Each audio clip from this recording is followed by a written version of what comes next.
పహల్గాం ఉగ్రవాద దాడికి కారణం ఏంటి? ఆ లక్ష్యంతోనే ఉగ్రవాదులు దాడులకు తెగబడ్డారా?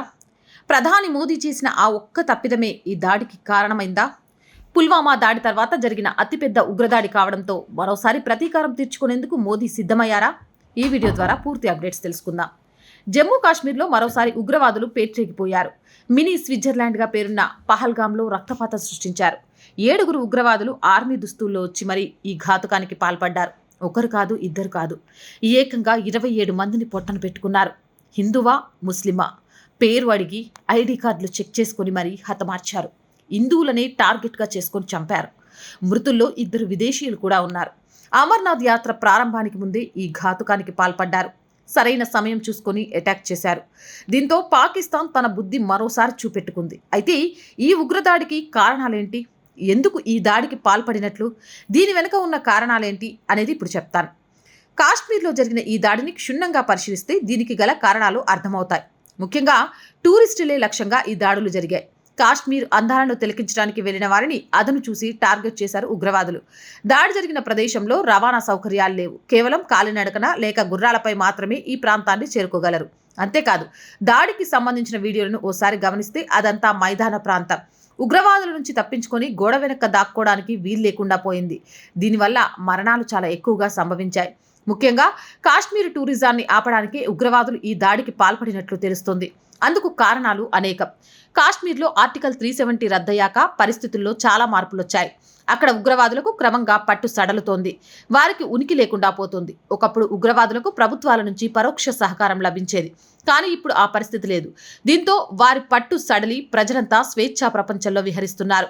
తమ వ్యాపారాలను పెంచుకుంటున్నారు. కాశ్మీర్కు టూరిస్టుల తాకిడి కూడా పెరుగుతోంది. కేంద్ర ప్రభుత్వం అక్కడ టూరిస్టుల సంఖ్యను పెంచడానికి అనేక చర్యలు తీసుకుంటుంది. టూరిస్టులు పెరిగితే కాశ్మీర్ ఎకానమీ పుంజుకుంటుంది. సరిగ్గా అభివృద్ధి చేయాలే కానీ స్విట్జర్లాండ్లో ఉన్న అందాలు కూడా కాశ్మీర్ లోయల ముందు దిగదుడిపే. అక్కడ లోయల్లో టులిప్ మొక్కలు, మంచు కొండలు, పైన్ చెట్లు, జలపాతాలు అన్నీ చూడాలంటే 2 కళ్ళు చాలవు. కానీ ఇన్నాళ్ళు అక్కడ ఉగ్రవాదులకు పట్టు ఉండడంతో టూరిజం అంతా అభివృద్ధి చెందలేదు. తరచూ ఉగ్రవాద దాడులు జరుగుతున్నాయనే కారణంతో అక్కడ అభివృద్ధి మందగించింది. కానీ ఇప్పుడు ఆ పరిస్థితులు లేవు. ఆర్టికల్ 370 రద్దయ్యాక పర్యాటకం మెల్లమెల్లగా పుంజుకుంటుంది. ఆ ప్రాంతానికి టూరిస్టుల తాకిడి పెరుగుతోంది. తద్వారా స్థానికులకు ఉపాధి అవకాశాలు లభిస్తున్నాయి. కానీ ఇది ఉగ్రవాదులకు నచ్చడం లేదు. శ్రీనగర్ ఎంపీ నేషనల్ కాన్ఫరెన్స్ పార్టీకి చెందిన ఆగా నయీద్ రుహుల్లా మొహదీ ఓ ఇంటర్వ్యూలో కాశ్మీర్ పర్యాటకం గురించి వివాదాస్పద వ్యాఖ్యలు చేశారు. మీరంతా కాశ్మీర్కు టూరిజం పెరుగుతుందని భావిస్తున్నారని, కానీ మా దృష్టిలో అది దురాక్రమణే అని తెలిపారు. అంటే ఇతర మతస్థులు కాశ్మీర్లో పర్యటనకి వచ్చినా అది దురాక్రమణ అన్నట్లుగానే తాము భావిస్తామని చెప్పారు. సరిగ్గా ఉగ్రవాదుల భావన కూడా ఇదే విధంగా ఉంది. కాశ్మీర్లో గనక టూరిజం పెరిగిపోతే అది క్రమంగా ఉగ్రవాదుల చేతి నుంచి చేజారిపోతుంది. అక్కడ విదేశీ పెట్టుబడులు వస్తాయి. ఇప్పటికే కాశ్మీర్ టూరిజంలో దుబాయ్ 300 కోట్ల పెట్టుబడులు పెట్టింది. అక్కడ శాంతియుత పరిస్థితులు ఏర్పడితే ఈ పెట్టుబడులు మరింత పెరిగే అవకాశం ఉంది. దీనివల్ల కాశ్మీర్ను ఇస్లామిక్ రాజ్యంగా ఏర్పాటు చేయాలన్న ఉగ్రవాదుల లక్ష్యం సన్నగిల్లుతుంది. వారి ఉనికికే ప్రశ్న ఏర్పడుతుంది. అందుకే అక్కడ టూరిజం డెవలప్మెంట్ కాకుండా ఉండేందుకు ఉగ్రవాదులు ప్రయత్నాలు చేస్తున్నారు. అందులో భాగంగానే ఈ అటాక్ జరిగినట్లు తెలుస్తోంది. అయితే జమ్మూ కాశ్మీర్ విషయంలో కేంద్రంలోని మోదీ ప్రభుత్వం ఓ తప్పిదం చేసిందంటారు విశ్లేషకులు. అక్కడ ఎన్నికలు నిర్వహించడం వల్లే ఇదంతా జరిగిందని republic TV journalist Arnab Goswami మండిపడ్డారు. జమ్మూ కాశ్మీర్లో ఎన్నికలు నిర్వహించేందుకు సుప్రీంకోర్టు కేంద్రంపై ఒత్తిడి తెచ్చేందుకు ప్రయత్నించిందని, దాని ఫలితమే ఈ దాడి అని విమర్శించారు. జమ్మూ కాశ్మీర్లో ఎన్నికలు అవసరం లేదని, అది కేంద్రపాలిత ప్రాంతంగా ఉంటేనే సురక్షితంగా ఉంటుందని చెప్పుకొచ్చారు. అక్కడ ఎన్నికలు నిర్వహించకపోతే ఏమవుతుందని, కాశ్మీర్ ప్రశాంతంగా ఉండేది కదా అని మండిపడ్డారు. నిజానికి ఈ ఆరోపణల్లో కొంత నిజం ఉంది. మోదీ ప్రభుత్వం 2019 ఆగస్టు 5న ఆర్టికల్ 370ని రద్దు చేశారు. వెనువెంటనే జమ్మూ కాశ్మీర్ని కేంద్రపాలిత ప్రాంతంగా, లదఖ్ను మరో కేంద్రపాలిత ప్రాంతంగా విభజించింది. జమ్మూ కాశ్మీర్లో శాంతియుత పరిస్థితులు నెలకొన్నప్పుడు అక్కడ ఎన్నికలు నిర్వహిస్తామని చెప్పింది. అప్పటి వరకు అది కేంద్రం ఆధీనంలో ఉంటుందని తెలిపింది. ఈ ప్రాంతం కేంద్రపాలిత ప్రాంతంగా ఉన్నంత వరకు ఎప్పుడూ ఇంత పెద్ద ఎత్తున దాడి జరగలేదు. అప్పుడప్పుడు చిన్న చిన్న ఘటనలు, ఒకరిద్దరు మరణించడం మినహా పెద్దగా సంఘటనలు జరగలేదు. అంతా ప్రశాంత వాతావరణం నెలకొని ఉండేది. ఈ సమయంలో అక్కడ ఎన్నికలు నిర్వహించేలా సుప్రీంకోర్టు ఒత్తిడి తెచ్చింది. పదే పదే కేంద్రాన్ని అలర్ట్ చేస్తూ వచ్చింది.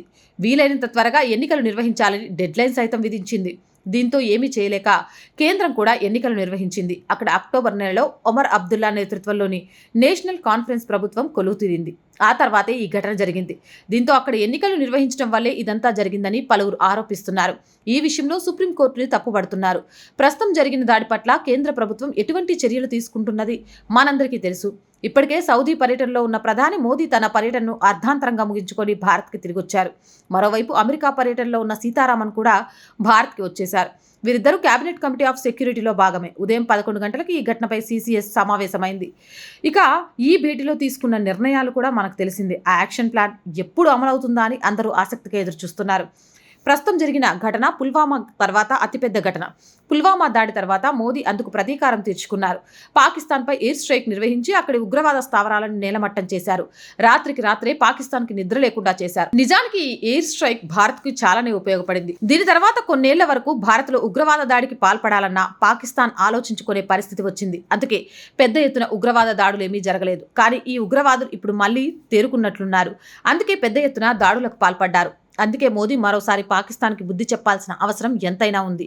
ఈ దాడి వెనుక పాకిస్తాన్ ఉందన్నది సుస్పష్టం. ఉగ్రదాడికి పాల్పడింది తామే అని ఇప్పటికే ది రెసిస్టెన్స్ ఫ్రంట్ ప్రకటించుకుంది. ఇది లష్కరే తోయబా అనుబంధ విభాగం. కాశ్మీర్ కేంద్రంగా పనిచేస్తుంది. కానీ దీనికి ఆదేశాలన్నీ పాకిస్తాన్ నుంచి అందుతాయి. ఇటీవలే పాకిస్తాన్ ఆర్మీ జనరల్ అసీన్ మునీర్ కాశ్మీర్పై వివాదాస్పద వ్యాఖ్యలు చేశారు. కాశ్మీర్ తమ ఆయువు పట్టు అని వ్యాఖ్యానించారు. ఈ వ్యాఖ్యలను భారత విదేశాంగ శాఖ ధీటుగా తిప్పికొట్టింది. POKని ఖాళీ చేసి వెళ్లిపోవాలని హెచ్చరించింది.